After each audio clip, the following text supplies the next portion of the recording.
My guess is you're already thinking about how you can rock your retirement plan in 2019. Well, the secret might lie in one word.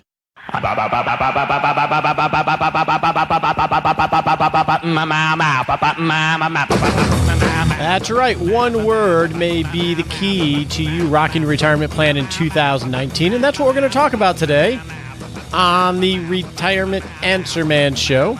My name is Roger Whitney, your host.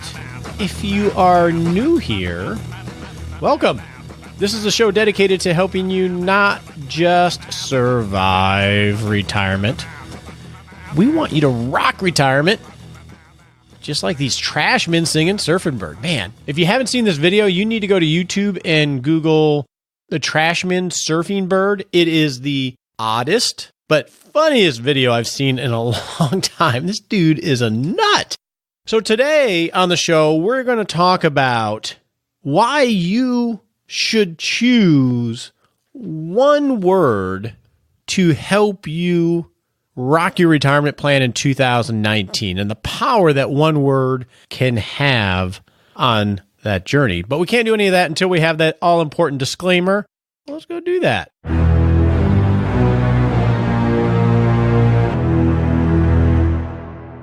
Now it's time for that all-important disclaimer. Don't take advice from Roger Whitney. That's me. Don't take advice from me. I don't give you advice. I only give advice to clients that I work with as a fiduciary. I'm guessing you're not one of those, so it makes sense not to take advice from somebody who doesn't know you. So before you make any decisions, talk to your legal advisor, your tax advisor, your financial advisor, someone that does know you. That's just common sense. Now let's go talk about the importance of a word in order to rock retirement in our Hot Topic segment.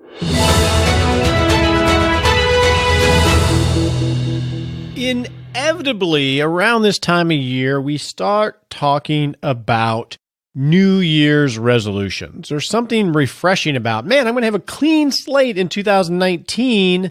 Let's go create a better version of myself. That could be financially, that could be physically, that could be in your relationships. The problem with resolutions are nobody seems to keep them. And when we set them so high, so far into the future of what we want that it sort of sets ourselves up for failure. So I stopped doing those about 4.5 years ago.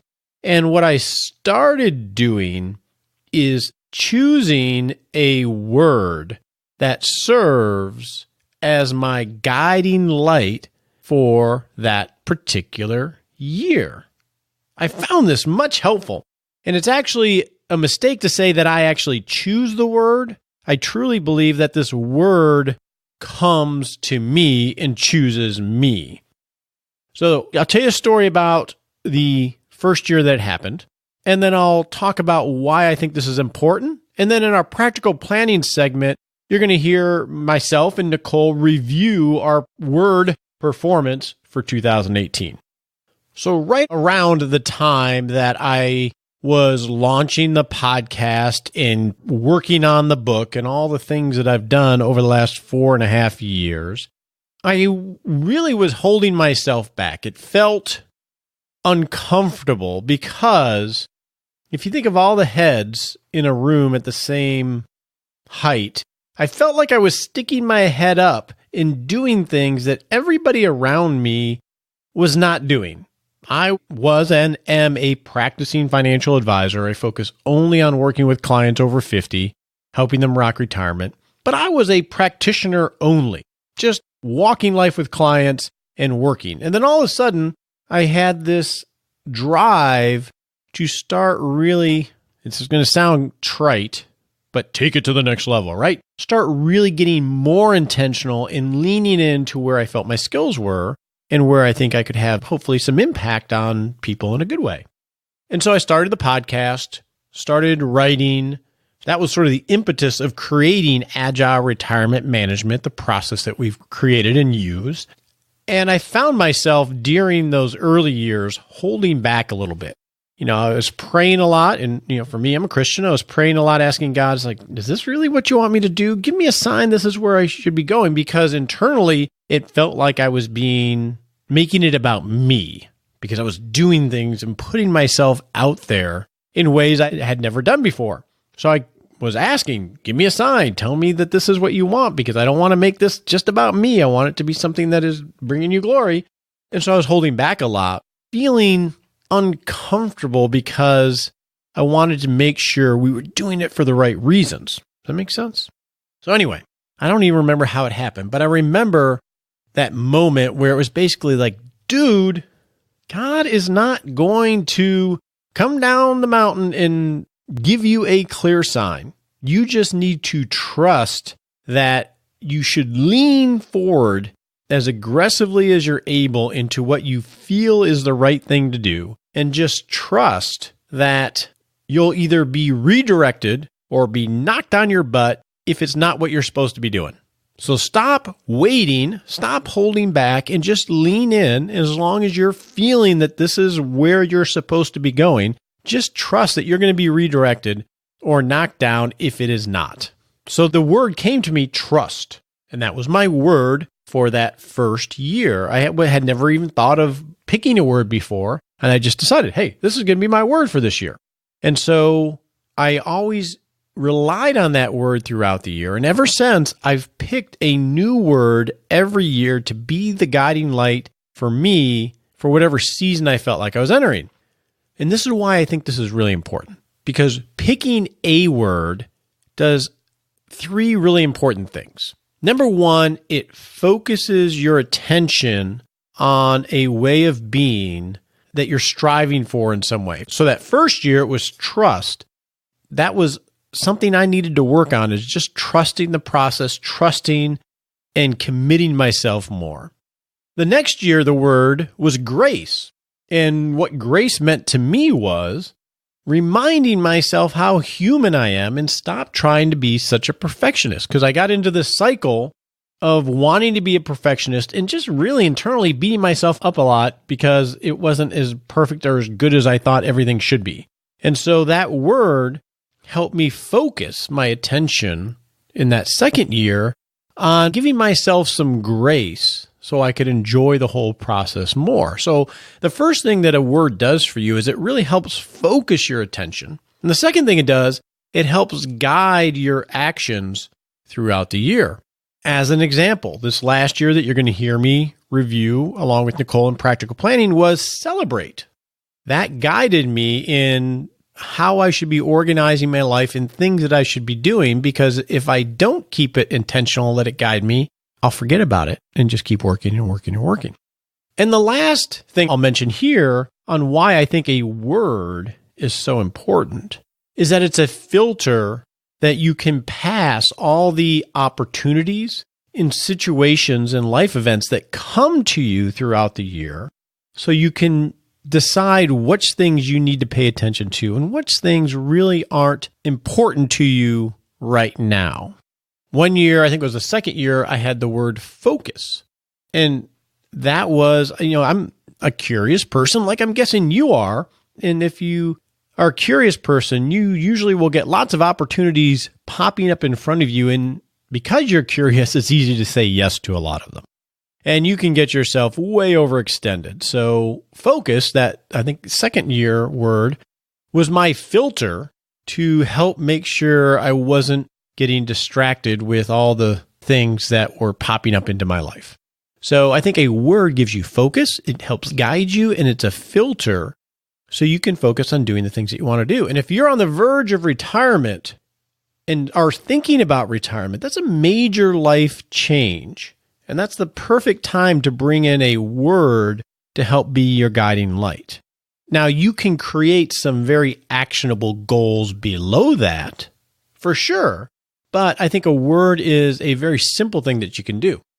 Now, the last thing I want to do is give you some tips. So, okay, you choose this word. So this year, my word was celebrate. Now, the next question is, once you have a word that finds you and that you accept and latch onto, how do you keep that word relevant in your life? here are some things that I have done. So for the first 3 years of the words that I've chose, what I did is I was in the process of updating my wardrobe, my professional wardrobe. So I would get a sport coat and I would have the word embroidered inside the coat. So I have a focus coat. I have a trust coat. I have a grace coat. This year for my word celebrate, what I did was change the, you know how you use sincerely, Roger, like on your email address, I said celebrate. And then I had Roger Binot. So every time I wrote an email, I saw the word celebrate. So I think one major key, like with any goal, but with a word especially, is you want to have some way that it naturally comes into your consciousness throughout the day, either because it's taped to the dashboard or it's in your email signature, however you want to do it. That way it can keep poking you. So I encourage you to go find your word for 2019 so you can rock your retirement plan. Now, let's go into practical planning, and you can hear Nichole and I discuss our words for 2018 and grade ourselves and reveal what our word is going to be for 2019.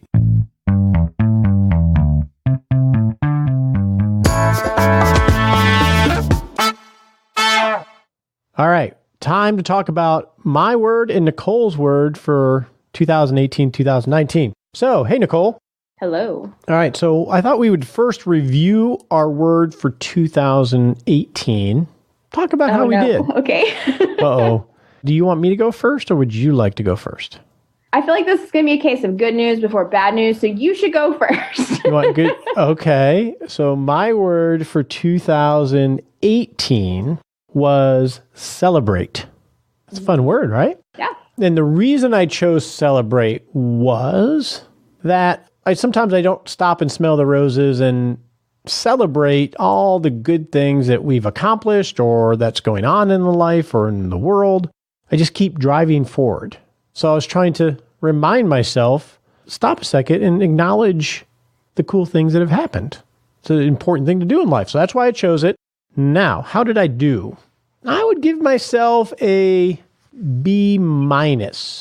I think I did well. I went to Mongolia. I went to Cuba. I went to Colorado with my wife, and we had a great time. We've started to do more things together. How do you think I did, Nichole? I think you're okay. I think that you still don't pause and celebrate what we accomplish at work.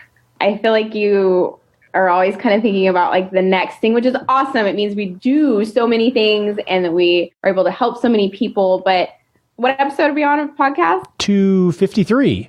Yeah, and you that 250th episode, did you acknowledge yourself in any way? And we've never missed a week. Things like that. And we've never missed a week. So. Yeah, we don't do that, right? We don't have the two is bicentennial. That's 200, right? What's 250?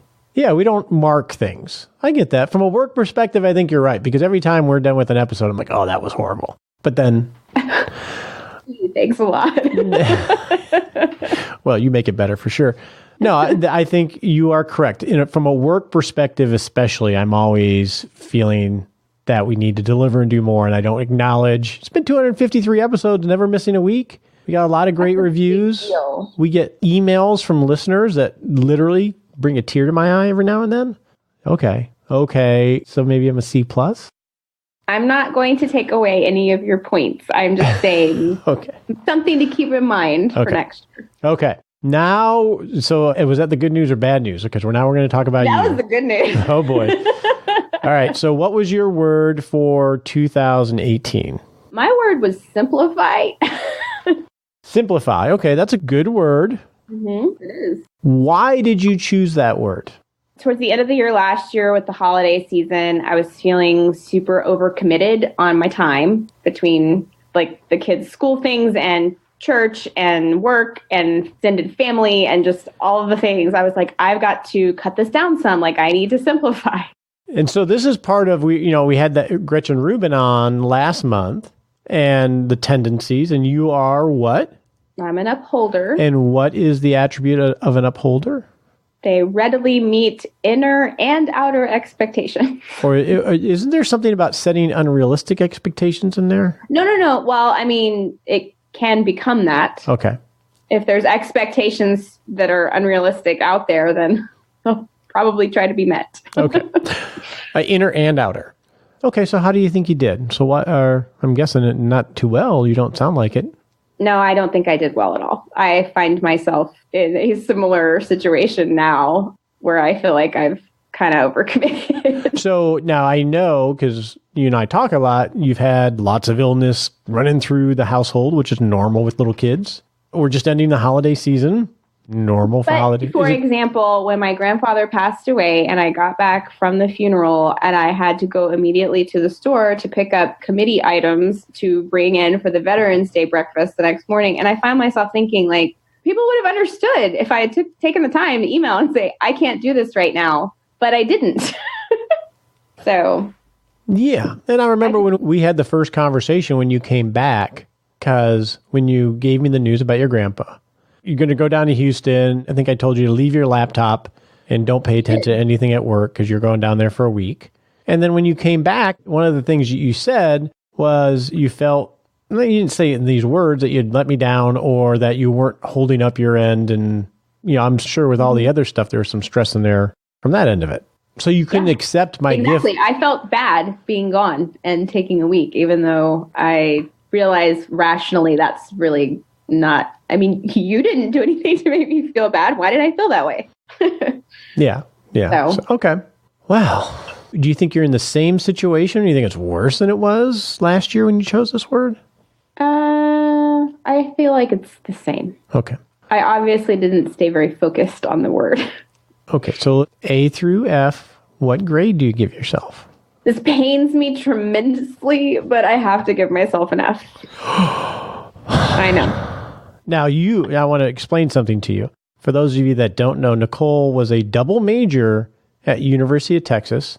What were the two majors? Communications and ancient history. I thought I was going to continue going to school and be a professor, but obviously here I am. Oh, and she gets to settle for working with me. Oh, okay. I did not say I was settling. I know, I'm just kidding you. But, so she was a double major, communications and ancient history. And I remember the story. I think she got 1 B in her college career. And if I'm correct, you threw something across the room? Yes. It was actually just a credit or no credit summer course. And it didn't even count against my GPA. So, I've matured since then. Okay.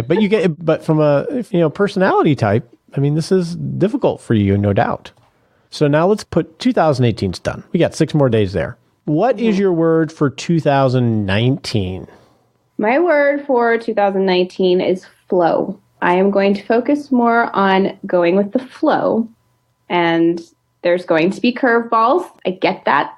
I didn't cause them. They just happen. And I'm going to just learn to go with it. sort of realize that you can't control the current of the world in your life. Correct. Okay. I like that word. I think that's a really good word.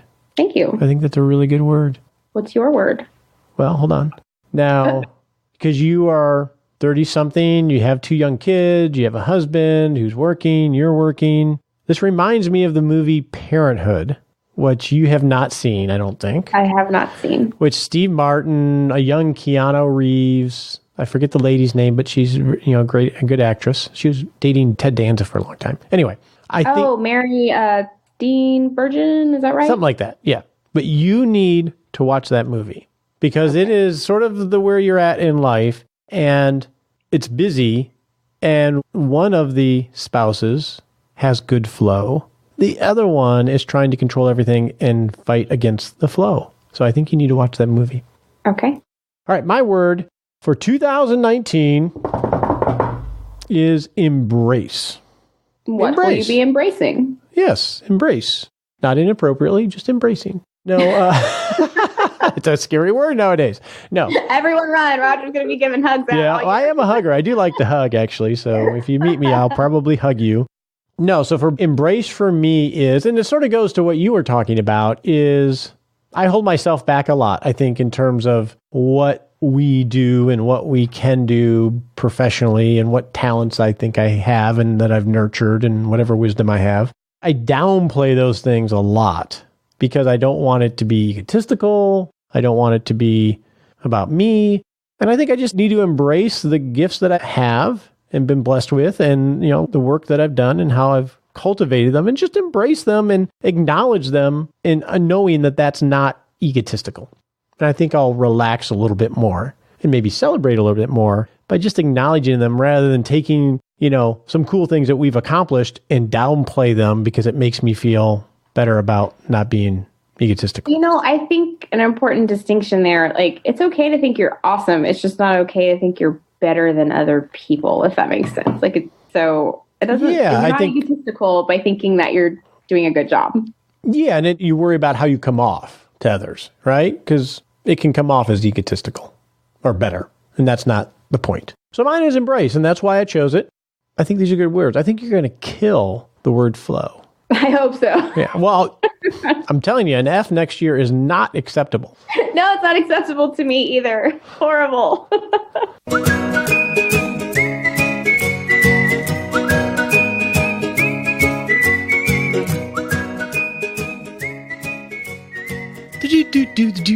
Hey, welcome to the Happy Lab, where we noodle on how to live a happier life. So here we are towards the end of the year, and looking back at 2018, what made you happy throughout the year? What is one thing that you're like, oh, I'm so glad I did that? That really just helped change the dynamic of the year. I'll tell you, for me, there are lots of things, but the one I latch onto is I'm really happy that I started to begin doing adventurous things again. I'm an adventurous sort of person, and I have gone through seasons of doing lots of adventure type of things, whether it was mountain bike racing or triathlons or adventure racing or traveling. And I had stopped for a while, and I look at 2018, and I went to Mongolia with a great friend and client, and we had a blast. We're already thinking of our next unusual trip. I hadn't done a trip like that in a long time, and now we're talking, I think right now, the top contender is Madagascar. I don't know anything about Madagascar, but we may find out. And then I went to Cuba with a number of really close friends, and that was very adventurous, very close, but a communist country, very intimidating, but very safe and fun. I'm really happy that I did some really cool things in 18 that I hadn't done in a while. So for you, what made you happiest in 2018, and figure out what you want to have more of in your life? Now let's go set a smart sprint. On your marks, get set.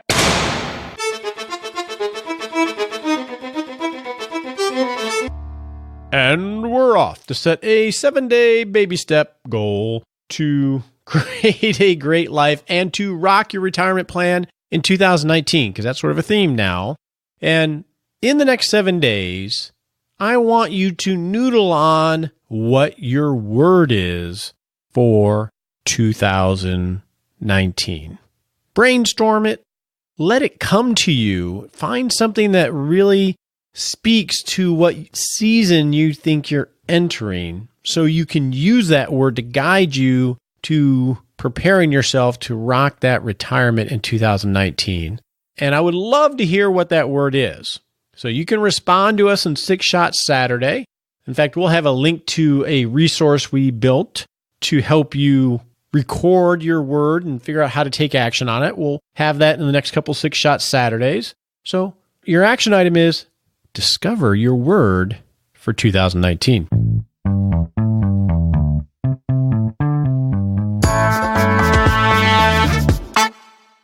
All right, I got some really exciting news. This is a long time coming, but if you are interested in surrounding yourself with some pretty amazing people that are very intentional about rocking retirement, Wednesday, the 26th, the day after Christmas, we are opening the doors for a limited period to join the Rock Retirement Club.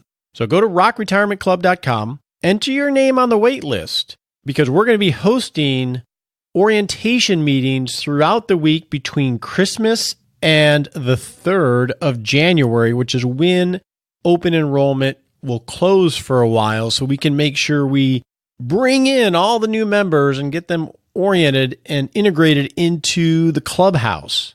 So go to rockretirementclub.com, get on the wait list, and you'll get an invitation for an orientation meeting where you'll get a glimpse inside the clubhouse. You'll see what we're going to be talking about and building courses on in 2019 and ask questions to decide if this is the club for you. Hope you guys have a wonderful Christmas. We appreciate you joining us today for this episode of Retirement Answer Man. Be sure to visit rogerwhitney.com/answers to access the Retirement Answer Library with over 30 checklists to help you make the most of the only life you have. Remember, you have more power than you realize to create an amazing life starting today with Retirement Answer Man. The opinions voiced in this material are for general information only and are not intended to provide specific advice or recommendations for any individual. All performance referenced is historical and no guarantee of future results. All indices are unmanaged and may not be invested into directly. Have a wonderful day.